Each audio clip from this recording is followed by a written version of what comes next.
According to the DC Comics database, Lobo is an ultra-violent, motorcycle-riding intergalactic bounty hunter. Born on the planet Zarnia, he killed every other member of his race for a high school science experiment and then gave himself an A on the assignment. In addition to incredible strength, he has an accelerated healing factor that will completely regenerate his entire body from even a single cell. Despite his sadistic and vulgar attitude, he has a deep personal code of honor and will never break his word. That's how this outlaw space biker bounty hunter ended up working for the Licensed Extra-Governmental Interstellar Operatives Network, aka Legion, an interplanetary security force run by a brilliant green-skinned Coluan named Vril Dox. If that name sounds familiar, it's because he's part of the same lineage as the Brainiacs that have been known to fight Superman or in the 30th century are key members of the Legion of Superheroes. Now, Lobo was intended to be a parody of tough guy anti-heroes, but then he developed a fan base, obviously in the early 90s, and he just became DC's version of those crummy types of characters. And just to show what an aberration the reprehensible Lobo's popularity was at DC, his annual was used to kick off the first round of the rather graphic Bloodlines event, Outbreak, even though he didn't actually have an ongoing series yet. Lobo was at Legion headquarters preparing to torture a perp who was associated with the Poiple mob, which had sold the main man's space bike. He was called off by Strata under orders from Vril Dox, who had a mission for Bo. Officer Layla and her squad would be joining Lobo, which prompted the usual sexual harassment and a knee to the crotch. Lucky them's tough stones, babe.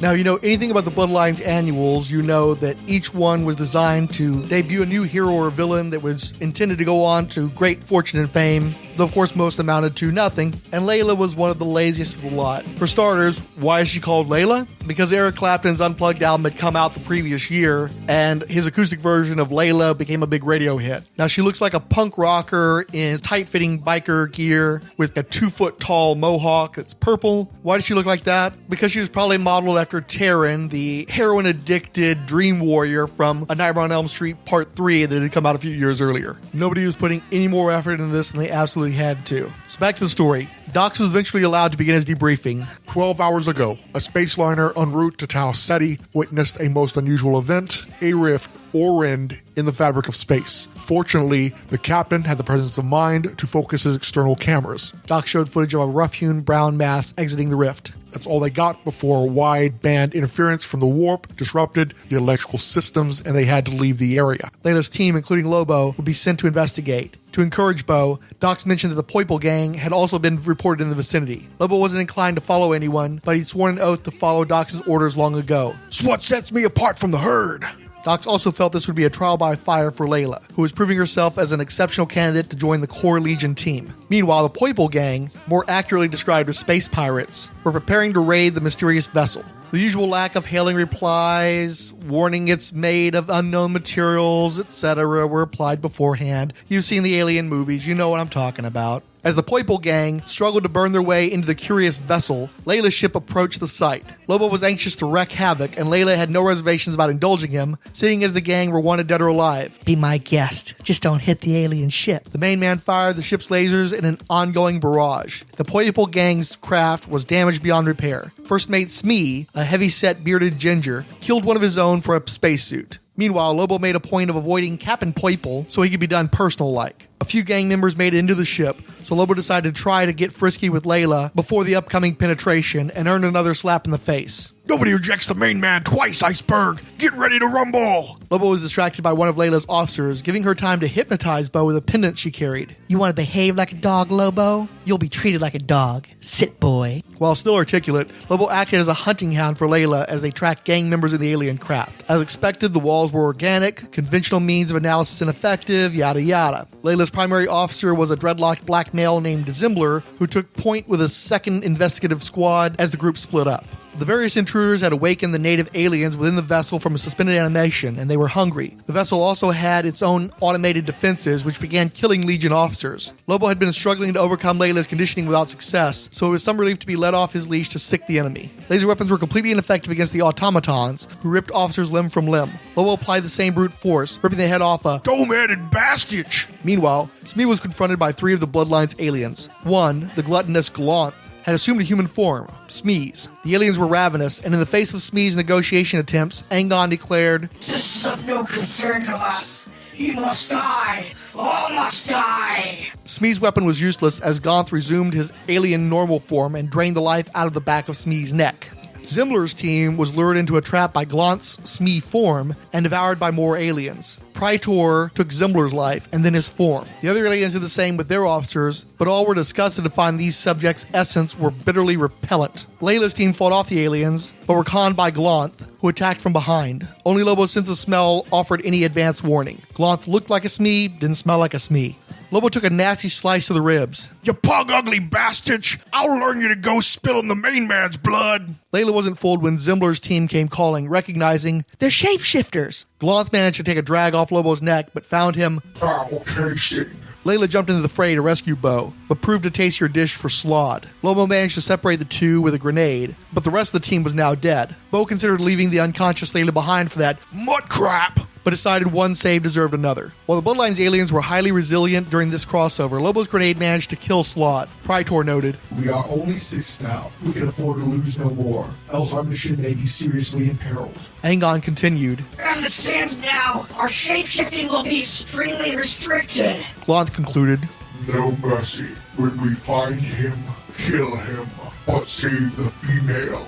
Her juices were perfect. Lobo was attacked by Eugene Poiple, aka Captain Poiple, and vicious combat ensued. Once the main man learned the gang had celebrated stealing Lobo's bike by setting it on fire, the captain's life came to a grisly end. Lobo tossed the corpse at an approaching alien and bolted. The main man set a series of explosives, then tore the pendant Layla had used on him off her neck. Lobo needn't have bothered, as the recovering Layla was struck with amnesia. Lobo tried to trick Layla into believing they were lovers, but his disgusting snail-tongue kiss convinced her otherwise. Bo received another kick to the man parts, but this time with enough force to double him over in pain. Layla had gained superhuman strength and invulnerability from her Bloodlines encounter, and could take as much punishment as he dealt. Lobo was reminded of his explosives, and the pair departed the vessel for the vacuum of space, until they reached their Legion craft. A hasty retreat was beat, though the detonation did the Bloodlines little harm. Lobo assumed otherwise in his video report to Dox, who demanded more concrete answers, but was instead exposed to Lobo's Dark side of the moon! Literally his ass. This story, Hounds of Blood, was by Alan Grant and Christian Alamy. The former was on autopilot, while the latter was in full-on Simon Bisley imitation mode. Alamy's anatomy was actually much better than the Biz's, as was his clarity and consistency of quality. In fact, Alamy essentially married the erratic Primal Biz to the clean, crisp, Swanderson-esque art Barry Kitson had provided for Lobo's parent title, Legion. It was quite the bipolar feat. This wasn't my first Lobo comic, and it wouldn't be my last. I actually liked Lobo at this point in time, as long as his co-creator, Keith Giffen, was involved in the projects, because Giffen always treated the character as satirical, and I enjoyed the comedy, in particular the Lobo Paramilitary Christmas Special, or the Lobo's Back miniseries, where he keeps getting reincarnated in increasingly less desirable forms.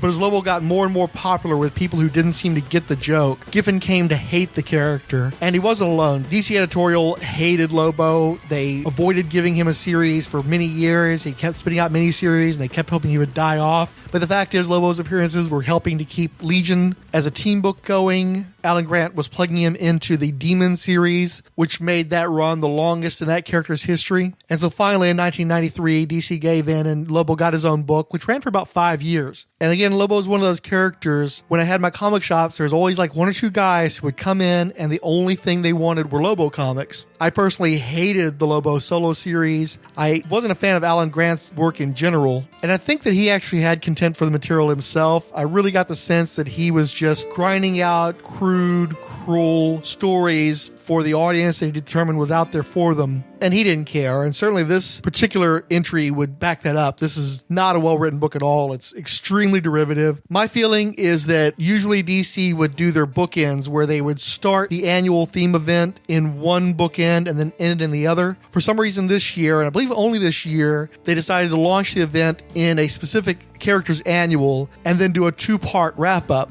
And I think that Grant probably horse traded, where basically, yes, he's willing to host this first story, which of course had to have a lot of exposition, had to explain who the aliens were, where they came from, the basics of how they would function, how people got their powers. But in exchange for that, he got to kill off one of the 7 aliens in this first annual to build up Lobo, which is a real shame because you had Supermen and real powerhouses going up against these aliens in other annuals, and none of them could take them on individually very well, typically. Certainly couldn't blow their heads off with one stinking grenade. But then there's Lobo. Lobo. And with this story, what Grant didn't steal from other people, he basically recycled. He kept doing the joke where Lobo sexually harasses Layla and he gets hit for it and he comes back for more. This is the kind of comic book that if they tried to publish it today, Twitter would just annihilate DC for it. The Outhouse would be resetting did DC do something stupid countdown clock? You couldn't get away with this kind of misogyny in a comic today. It's very tedious. So even if for some reason you decide you wanted to read a bunch of these Bloodlines books, I would mostly say to skip this one, except I really do like the art of Christian Alamy. It's Simon Bisley, but tighter and less humorous, which is basically saying it looked like Liam Sharp.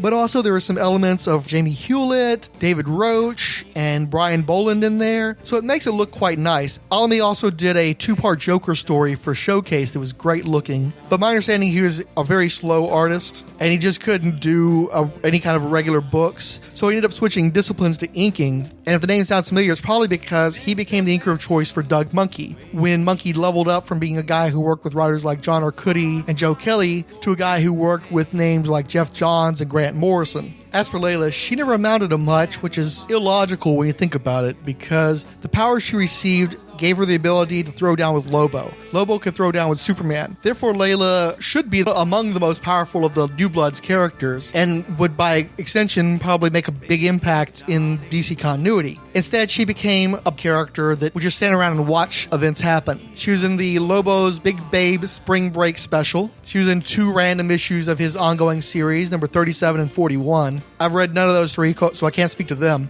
But I did read the 2 Bloodlines specials that came in at the back end of the event. And what's funny is she and other Legion members show up at the tail end of the story. Everybody in the Legion group but her gives some kind of exposition and contributes at least some minor way to the defeat of the Bloodlines aliens. But she doesn't appear to do anything. And then she turned up in a couple of later issues of the Legion series before it ended. In number 66, she's just a floating head that happens to see Vril Dox introducing his infant son, Lyral Dox, and that son's ability to speak in a variety of languages because the child was so hyper-intelligent that even as an infant was bright enough to actually take over a section of Legion from Vril Dox. And then in number 69, Layla is one of the Legionnaires who gets caught up in a message sent out by Lyral that basically allows him to control their minds and turn them against the core Legion, particularly his father, which led into the creation of the book Rebels, Rebels, which was a continuation of the Legion series, except the focus there was on a small pocket of resistors against Lyral's mind-controlled Legion. That book only lasted 17 issues. Layla only appeared in the last 2. And once again, she was part of the core team of Lyral's Legion, but she wasn't seen in action. In the last scene of the last issue, I believe that Layla is shown as part of Captain Comet's reformed version of the Legion, free of Lyral's influence. And also free of Vril Dox, who went away for a little while after his son tried to take over the universe. And that was it for her. Layla was supposed to be this promising Legion member who Vril was about ready to bring into the main team. I guess that amnesia must have cost her a lot of valuable skills or reasoning abilities, because despite having all these incredible powers that she got, where she can survive in the vacuum of space and beat up world-class anti-heroes, nobody found any real use for her. And you might think, well, maybe we could go back and salvage this character. She's this powerful female. Maybe, she's a diamond in the rough. But the problem is you'd have to reprint her first appearance at some point if you did that. And nobody wants to read this Lobo annual, especially nobody with 2015 sensibilities. Society has progressed beyond putting up with the BS that's present in this annual. So we basically have to consign Layla to the dustbin of comic book history.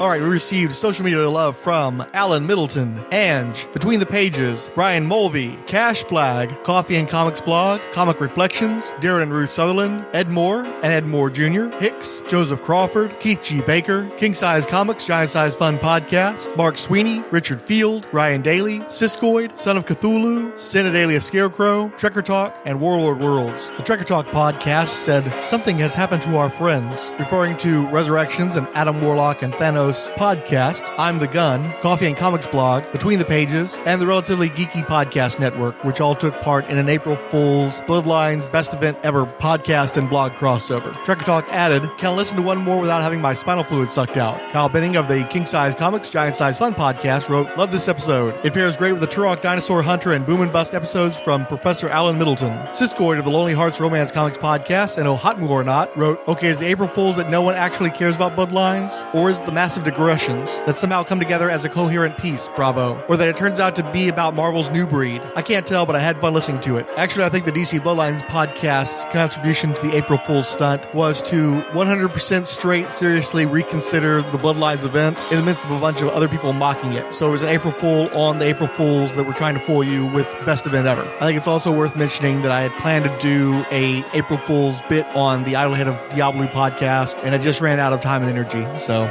Finally, Hicks of the Waiting for Doom podcast wrote, "Wow, there really is a podcast for every subject, isn't there? I listened to the 2 Bloodlines episodes on the feed yesterday, and I really enjoyed the effort you put into contextualizing the series in terms of events and the comic book. Although I lived through it all, it isn't often you step back and see everything that led to a situation. Unfortunately, I've aggregated many of these annuals out of my collection over the years, but I'm sure I read almost all of them. Like most sane people, my vestigial affection is mostly around Hitman, and that's where the bookend issues are filed in my boxes. Though I was sufficiently dazzled by Gunfire enough to send an enthusiastic letter that was printed in Gunfire #1. That's one more than I ever managed. I may have to dig out the Green Lantern one to have a closer look at the body horror brought by Mitch Bird in the Nightblade story. I still have a complete set of the trading cards in a folder, and they were much better than many of the DC sets at the time. If you enjoyed the covers of Layla featured in this episode, at least 2 of the 3 are available for download. The first was by the Valverde brothers, the second is by Whitaker, and the third is by Henry Salvador. Also, I neglected to mention the undercurrent songs used in episode 2/The Proper Pilot. So if you like music from our last episode,